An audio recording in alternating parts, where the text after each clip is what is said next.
Welcome to Smart Money, your go-to channel for making your money work smarter, not harder. Today, we're talking about something that future you will thank you for: retirement accounts. And trust me, whether you're 25 or 55, this is something you need to know. Let's break it down. Alright, let's start with the king of employer-sponsored retirement plans, the 401k. If your job offers it, take advantage. Why?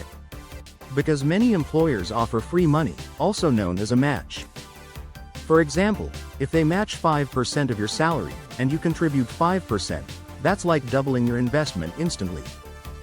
But keep in mind, this is pre-tax money, meaning you don't pay taxes now, but you will when you retire. Next, let's talk about IRAs, or individual retirement accounts. These are for anyone, no employer needed. There are two main types: traditional and Roth. A traditional IRA works a lot like a 401k. You don't pay taxes on contributions now, but you do later. This is great if you think you'll be in a lower tax bracket when you retire. Then, there's the Roth IRA, a total game changer. You pay taxes now, but then your money grows tax-free, and when you withdraw in retirement, it's all yours. This is perfect if you think taxes will be higher in the future. So, which one should you choose? If your employer offers a 401k with a match, start there, because free money.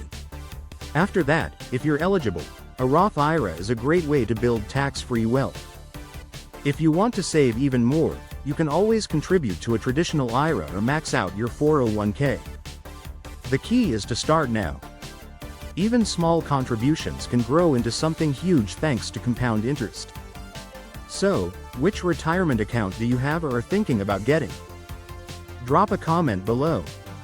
And if you found this helpful, don't forget to like, subscribe, and hit that bell so you never miss a smart money tip.